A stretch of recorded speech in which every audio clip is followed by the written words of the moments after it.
Ndokuchingamidzai zvakare vana vaMwari kuchirongwa chedu konai pastor. Toda kutenda nehama dzedu nesu tose tiri kuteera chirongwa ichi. Zvikuru sei vari kubvunza mibvunzo. Ndimi munoita kuti chirongwa chedu chirambe chichienderera mberi. Ngatisatyei kana kunyara kubvunza. Hakuna mubvunzo unonzi wakapusa. As long as uri mubvunzo wakatokosha mubvunzo iwoyo, haubatsiri iwe chete nyakubvunza, unobatsirawo kunyangwe nevamwe vanga vasina kuubvunza. Saka ngatisaregedzei kuramba tichibvunza mibvunzo. Nhasi tira kupindura zvakare mubvunzo wabvunzwa neimwe hama yedu.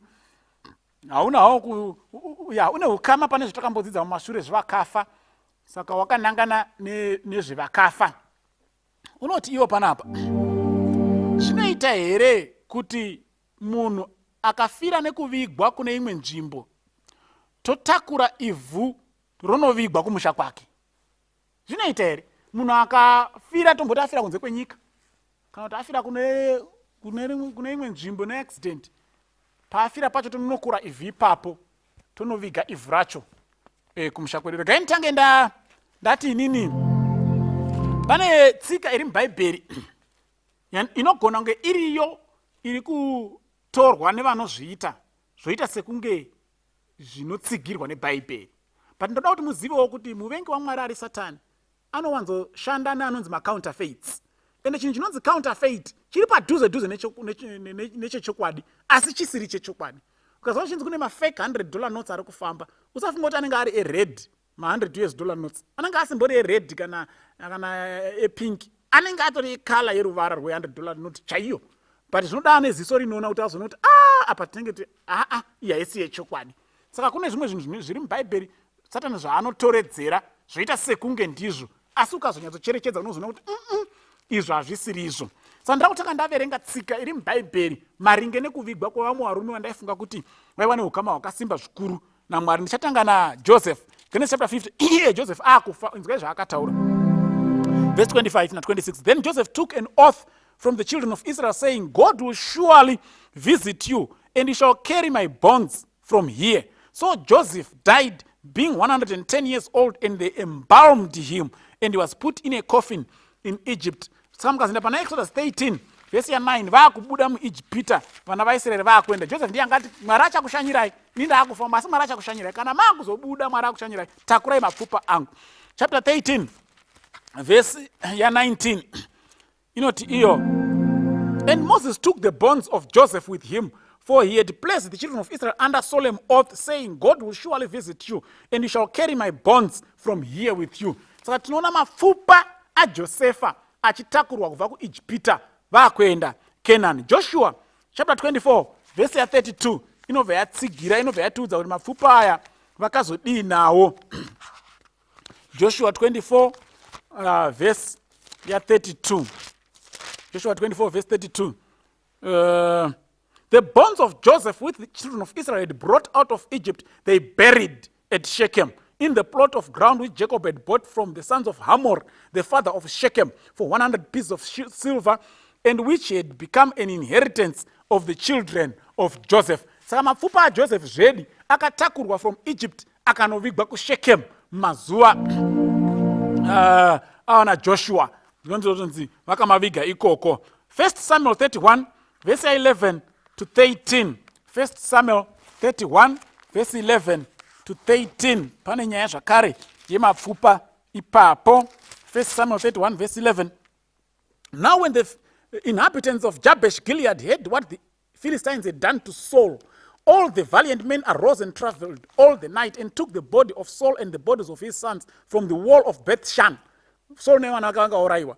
And they came to Jabesh and burned them there. Then they took their bonds and buried them under the tamarisk tree at Jabesh and fasted 7 days. Muka compare 2 Samuel chapter 21. Inotaura inotipa medziso yenyaya iyi. 2 Samuel chapter 21 verse 12 to 14. Then David went and took the bones of Saul and the bones of Jonathan his son from the men of Jabesh Gilead, who had stolen them from the street of Bethshan, where the Philistines had hung them up, after the Philistines had struck down Saul in Gilboa. So he brought up the bones of Saul and the bones of Jonathan his son from there, and they gathered the bones of those whom who had been hanged. They buried the bones of Saul and Jonathan his son in the country of Benjamin in Zelah, in the tomb of Kish his father. So they performed all that the king commanded, and after that God heeded the prayer of the land. Zvoita sekuti after mapfupa aSaul avigwa zvakanaka, hanzi Mwari ndopa akazonzwa munamato wenzvimbo iyoyo. Saka chandinoda kuti ticherechedze, pari kutaurwa mapfupa, hapasi kutaurwa ivhu. Chinoitwa reberi, mapfupa, maremains emunhu. Kana asati atopera kuora mutumbi wake, ndo watinogona kuti ati akuusimudza panapa tonouvigira kugokwe.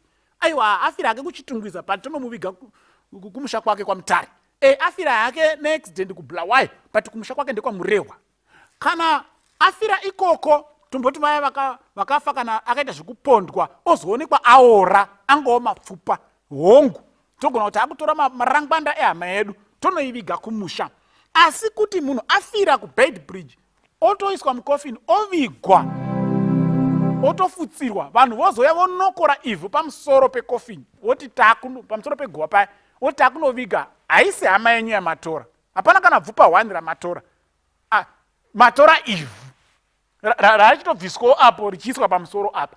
Saka haizi hama yenyu yamaviga. Hama yenyu mangoisiya iriko kuBedbridge.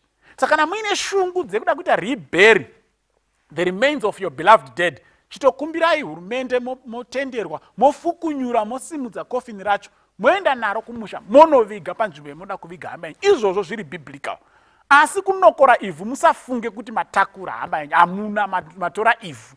Ende kazhinji kacho vanotakura ivhu vanonoita marituals, vachiteketera, vachitaura futi nehama yeye akafa, takutakura, takutora, taakukuisa pano, makutotaura zvakare nemadhimoni, because uye akatofa akazorora, haana chaachaziva, haakunzwi, haaoni, muchiita zvese izvozvo. Saka tsika iri mubhaibheri kuviga the remains of a dead person, kutotakura kunyange mapfupa ake onovigwa pane imwe nzvimbo, that is zvirimo mubhaibheri. Asi ivhu zvakasiyana. Ndambotaura nyaya yemacounterfeits, zvinoita kunga chinhu chimwe chete, asi zvakasiyana. Kana muine shungu nekuita rebury your beloved dead, itai magwara azvo, motora mutumbi, motora kana ari mapfupa marangwanda acho, mosimudza, monoviga hama yenyu panzvimbo pamunoda kuti ivigirwe pakanaka.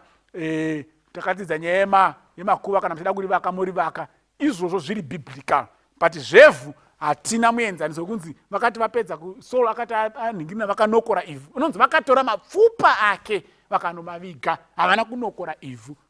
Kwete kuti ivhu raisavapo, raivapo, but vakakoshesa kuziva kuti kana tiri kuviga munhu, mapfupa ake, maremains ake, kwete ivhuwo zvaro riri kutsikwa nevanhu richifamba. Ndoda kudayira kuti tabatsirikana, dai Mwari akatikomborera. Amen.